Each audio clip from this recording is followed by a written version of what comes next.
Hello guys, तो welcome to my channel. तो भाई अपना पार्ट 2 है क्वाड्रेटिक इक्वेशन एमसीक्यूज का। ठीक है भाई, तो आज के पार्ट में हम कितने ये वाले क्वेश्चंस करने वाले हैं 7 से लेके ये 12 तक। ठीक है, तो पहला क्वेश्चन देखिए क्या कह रहा है। If alpha beta are the roots of the quadratic equation 4x² plus 3x plus 7 is equal to 0, तो 1/अल्फा प्लस 1/बीटा बताना है। तो भाई इसको सिंप्लीफाई करोगे, एलसीएम लोगे, अल्फा बीटा नीचे आएगा, ऊपर क्या आएगा, अल्फा प्लस बीटा आएगा। अल्फा प्लस बीटा क्या है, सम ऑफ द रूट्स है। सम ऑफ द रूट्स कितना होता है, -b/a। ओके, देखिए तो फर्स्ट क्वेश्चन क्या कह रहा है भाई, हमने पता कर लिया अल्फा प्लस बीटा अपॉन में अल्फा बीटा हमें फाइंड आउट करना है। ठीक है, और आपके पास इक्वेशन क्या है आपकी, 4x² plus 3x plus 7 is equal to 0। तो यहां पे अल्फा प्लस बीटा की वैल्यू है -b/a, मीन्स -3/4। ओके, और अल्फा बीटा की वैल्यू क्या होती है, c/a, यानी 7/4।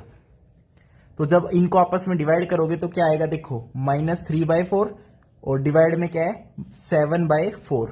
तो 4 से 4 कैंसिल आउट, तो -3/7 आपका क्या आ जाएगा, आंसर आ जाएगा, जो अपना रिक्वायर्ड आंसर है -3/7। तो आपका डी ऑप्शन क्या हो जाएगा, करेक्ट हो जाएगा। ठीक है भाई, और मैं पार्ट 1 अभी तक नहीं देखा है तो उसे जाके जरूर देख लेना। ठीक है, अब चलते हैं अगले क्वेश्चन पे। If alpha beta are the roots of the quadratic equation this, then alpha plus 1 into beta plus 1।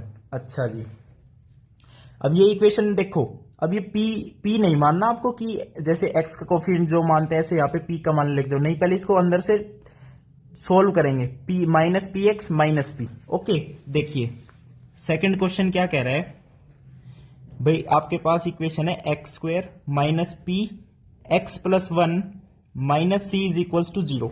तो पहले इस इक्वेशन को स्टैंडर्ड इक्वेशन में बनाएंगे, x² minus px minus p minus c is equal to 0। अब बन गई, देखो x का कोफिशिएंट -p है, x² का 1 है, और ये कांस्टेंट वाली टर्म आ गई। ठीक है, और हमें यहाँ पे फाइंड आउट करना है अल्फा प्लस 1 इंटू में बीटा प्लस 1। तो इसको जब हम थोड़ा सोल्व करेंगे, मल्टीप्लाई करेंगे अल्फा को इन दोनों से और 1 को भी इन दोनों से, तो क्या क्या आएगा, alpha beta plus beta plus 1। अब अल्फा बीटा आपको पता है क्या होता है, c/a। यहाँ पे c यानी कांस्टेंट क्या है, -p प्लस सी, और बाय a कितना है, 1 ही है, प्लस अल्फा प्लस बीटा कितना होता है, माइनस ऑफ b/a, तो माइनस ऑफ -p/1, तो प्लस p प्लस 1। ठीक है, अब इसे सोल्व कर लो, -p minus c plus p plus 1, p से p कैंसिल आउट, तो 1 माइनस सी, आपका क्या आ जाएगा, आंसर आ जाएगा 1 माइनस सी। अब 1 माइनस सी आपका कौन सा ऑप्शन है, सेकंड ऑप्शन है। सेकंड ऑप्शन क्या हो गया, करेक्ट हो गया। ठीक है, अब अगला क्वेश्चन देखो भाई, find the values of k for which the quadratic equation 2x² plus kx plus 3 is equals to 0 has real equal roots. अब इसके रियल इक्वल रूट्स आ गए तो फटाफट हमें पता है कि डिस्क्रिमिनेंट क्या होगा, 0 होगा। तो इस इक्वेशन का डिस्क्रिमिनेंट 0 कर देंगे, यानी b² बराबर 4ac कर देंगे। ठीक है, तो यहाँ पे इक्वेशन देख लीजिए क्या गिवन है आपको। आपकी इक्वेशन है 2x² plus kx plus 3 is equals to 0। तो यहाँ पे b² बराबर 4ac करना है बस, और कुछ नहीं करना, उससे आपकी k की वैल्यू आ जाएगी। अब b यहाँ पे क्या है, k है, तो k² is equals to 4 into में a वैल्यू 2 है और c वैल्यू 3 है, तो 4 2 जा 8, 8 3 24, तो k² की वैल्यू 24 आ गई। तो यहां से k की वैल्यू क्या आएगी, प्लस माइनस √24। √24 कितना होता है, 2√6 होता है, तो k की वैल्यू आ जाएगी प्लस माइनस 2√6। ओके, तो प्लस माइनस 2√6, यानी इस k की वैल्यू पर इस इक्वेशन के रियल इक्वल रूट्स होंगे। अब अगले क्वेश्चन पे चलते हैं, find the values of k for which the quadratic equation this has real equal roots. अगले भी यही है, अगला भी यही है। तो देखो तीनों क्वेश्चन आपके रियल इक्वल रूट्स पे ही बेस है, तो आपको कुछ नहीं करना, बस b² बराबर 4ac करना है। अब अगले क्वेश्चन की इक्वेशन देख लीजिए क्या दे रखी है भाई, kx इंटू में x minus 3 plus 9 is equal to 0। ठीक है, अब इसे सोल्व कर लेते हैं, तो kx² minus 3kx plus 9 is equal to 0। अब यहाँ पे भी क्या करेंगे हम, b² बराबर 4ac, क्योंकि कंडीशन गिवन है कि रियल इक्वल रूट्स है और हमें फाइंड आउट करना है k की वैल्यू। अब b² बराबर 4ac करो, b क्या है, -3k, तो 9k² is equals to 4ac कितना है, 9 है। Okay, so 9k² is equals to 36k, so एक के से कैंसिल और 9 4 जा 36, तो के की वैल्यू कितनी आ गई, 4 आ गई। ओके, के की वैल्यू यहां पे क्या आ गई, 4 आ गई। अब देखो, अब आप ऑप्शन चेक करोगे, यहां पे के की वैल्यू 2 गिवन है, या तो 0 हो सकती है या 4 हो सकती है, या 1 हो सकती है या 4 हो सकती है। तो ये कैसे आई, देखो अब हमने कैंसिल तो कर दिया के से, के की वैल्यू 4 आ गई और ये सही भी है आपकी के की वैल्यू। तो यहां पे देखो जो आपका ये बन रहा है 9k² is equals to 36k।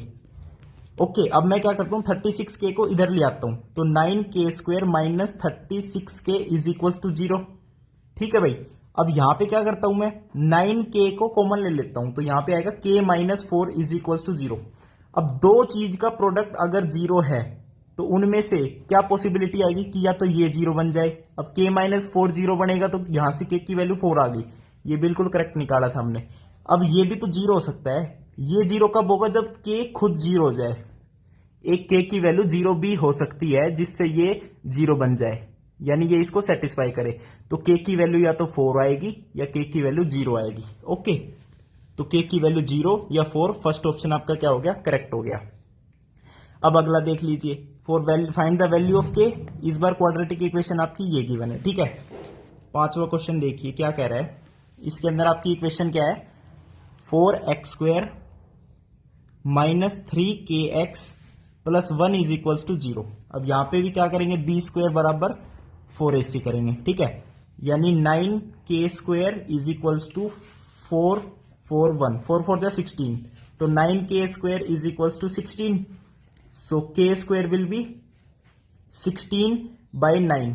So this implies यहां से k की वैल्यू क्या आएगी, प्लस माइनस 4/3। k की वैल्यू आ गई प्लस माइनस 4/3, तो फर्स्ट ऑप्शन यहां पे करेक्ट हो जाएगा। अब लास्ट क्वेश्चन देखिए इस वीडियो का, find the values of k for which quadratic equation this has real and equal roots. इस वीडियो का लास्ट क्वेश्चन देखिए भाई, यहां पे आपको इक्वेशन क्या दे रखी है, k माइनस 12 ये x² का कोफिशिएंट है, प्लस 2 k माइनस 12 ये x का कोफिशिएंट है, प्लस 2 इज इक्वल टू 0। इसके रियल एंड इक्वल रूट्स है। ओके, तो again b² minus 4ac is equal to 0, so b² is equal to 4ac, तो b is what 2k minus 12, तो इसका कर देंगे स्क्वायर, तो 4k माइनस 12 का whole square is equal to 4। What is a, k minus 12 और c क्या है यहाँ पे 2 है, ठीक है भाई। अब देखो, अब 4 से 4 तो कैंसिल आउट हो गया। अब यहां पे क्या करते हैं, k माइनस 12 का होल स्क्वायर, इसको इस साइड ले आते हैं, minus 2k minus 12 is equals to में 0, ठीक है। अब देखो यहां पे k माइनस 12 को हम ले लेते कॉमन, k माइनस 12 को कॉमन लेने के बाद अंदर बचेगा k माइनस 12 माइनस का 2 इज इक्वल्स टू 0, तो ये बन गया k माइनस 12 और k माइनस 14। अब ये दोनों प्रोडक्ट 0 है, तो या तो ये 0 होगा या ये 0 होगा, तो यहां से k की वैल्यू आएगी एक तो 12 और एक आएगी k की वैल्यू 14। तो what is the value of k, 12 and 14। तो आपका ऑप्शन नंबर सी यहां पे क्या हो जाएगा, करेक्ट हो जाएगा। तो वीडियो देखने के लिए धन्यवाद, थैंक यू, नमस्कार।